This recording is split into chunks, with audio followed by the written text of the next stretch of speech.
More strip clubs are located in the United States than any other nation in the world. And the annual revenue from the sex and porn industry in this country alone tops that of the NFL, the NBA, and the MLB combined. Worst of all, this sex for sale business is built on the backs of victims like the one you're about to meet.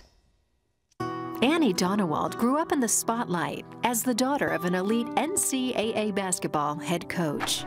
At 13, she was molested on a bus by one of her father's team members. To protect her dad and the team, she chose to stay silent. Anny turned to sex and alcohol to cover the secret and numb the pain. Then in college, she entered an amateur night at a strip club and won.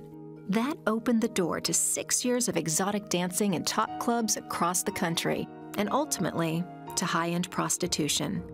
In her book, Dancing for the Devil, Anny tells the details of her time in the adult entertainment industry, how she broke free, and what she's doing now to help women trapped and trafficked in the sex for sale trade in America.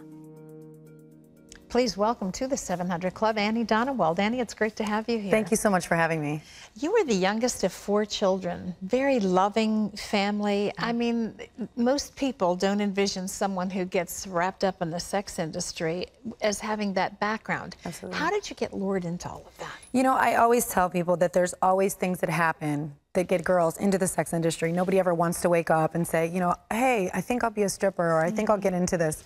And so, you know, there was just a sequence of events that happened, you know, that involved sexual molestation, and it involved sexual assault, and it involved rape, you know, and it was kind of all going on under the radar because I felt, you know, with my dad being a public figure, he was a basketball coach, that it's not something that I wanted to come out and tell anybody, because at 13, I made a decision that that was risking too much.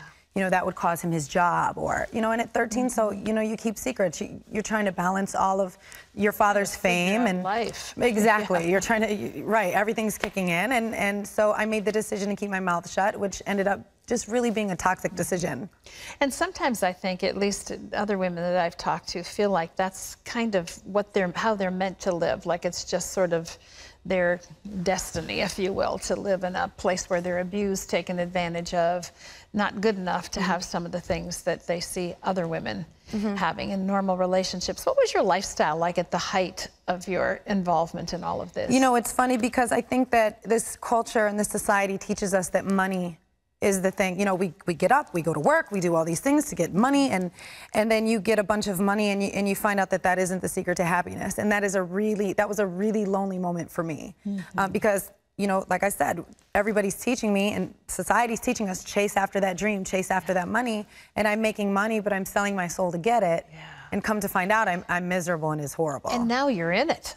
I mean, now you're in it. Yeah. You know, you're in it. And the longer you stay in, the harder it is to get out, because you start to become indoctrinated into a whole nother culture, which is the sex industry. Talk about getting out, because you tried and wanted to get out of it several times and wound up going back. You know, this is why, and when I get the honor of speaking even to girls in the industry and just publicly about my story and just sharing what Christ did for me, I always explain to people, there's a Bible verse that says that, you know, the demon goes and finds a place of rest and comes back and finds the place cleaned up but empty. You know, it really does take Jesus Christ. And you know, I tried a whole bunch of different things, you know, college and, you know, once I graduate this, and none of it works. It really has to be through the love of Christ. So how did that happen for you? How did you finally walk away and This is my best part of the story. Are you ready for this?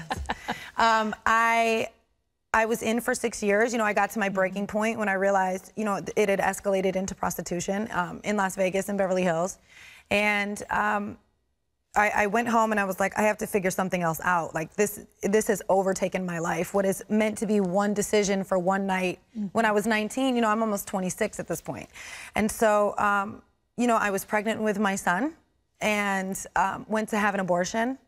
Because I'm dead on the inside. I don't feel, you know, I don't feel like I deserve, for a number of reasons. And but I was an atheist at the time, and I prayed. So the running joke is that I was the praying atheist. And I said, God, I don't know if you're real or you can hear me, but I don't think you want me to do this, but I'm not going to be the one to stop it. You stop it. And I had to make 5 different appointments, and they all got canceled. Wow. So now I know that God is real, but who is he? Is he Buddha? Is he Muhammad? Is he who is this God that's showing up when I'm asking him to? And I just really went on this journey and researched and researched and researched and just kind of came up short until a month after my son was born. And I was talking to my sister on the phone about nothing, casserole, maybe, I'm not sure what we were talking about. And there was a thought in my head that was so loud, like when a song gets stuck in your head, and it was Matthew 4:16, and it was over and over. Did you know what that was? I had never read the Bible, so that's wow. That's why this was confusing. So in frustration, it was louder than the conversation in my head, and I said to my sister, "Who is Matthew? What is this 4:16?" And she said, she was a Christian, and she'd been praying for me. And she said, "That sounds like a Bible verse, let me read it." And she got open her Bible, and it said, "Those that have sat in darkness have seen a great light. For those dwelling in the shadow of death, light has dawned." And exactly 24 hours later, I was sitting in my car and I went, I get it. And in a minute, I'm telling you, I knew he was real. I knew he was with me. I knew he was the way to get to God. I knew he had forgiven me, and I knew he loved me. Yeah. You know, it's quite powerful to know that you get to start over when you've had something that's gripped your life so as this did. Talk a little bit about some of the misconceptions that the average person has about the sex industry.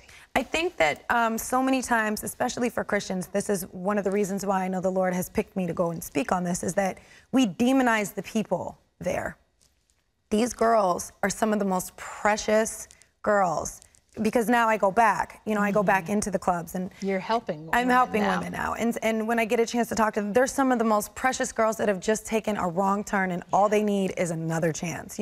I came up with a family that was there for me, that supported me, but a lot of people, even just in this country, don't have the familial structure that I was blessed to have. And so I think that by demonizing the people, then we never reach out and love them, and that's one of the myths that I really want to break. How bad is trafficking in this country? Trafficking in this country is an epidemic right now, because there's organized crime. You can take a bag of drugs and you can sell it once, but you can take a girl and sell her over and over and over and over. And so, people are picking up the fact that this is a more profitable business than, say, guns or drugs at this point. So how are you helping women? How is God using you today to bring truth into the midst of their chaos? I started an organization called Eve's Angels. And what we do is we set up support groups and Bible studies for the girls, so they can feel welcome at church, because a lot of times they just don't even feel welcome to come there. Who's going to relate? Yeah. So we invite them into the church. We partner with local churches in different cities across the country. And then we invite them in, and we outreach to the places where sex is being sold, just to let them know, offer them prayer, offer them, if they want a way out, then we help them with the resources to get out as well. And you have so much written in your book. We have really just skimmed the surface of it. You talk about the men involved in this, and there's a responsibility that falls on everybody, and the ability to be set free is available to everybody. Annie's book is called Dancing with the Devil. It's available wherever books are sold, and many of you I know have a heart for the women caught up in sex trafficking.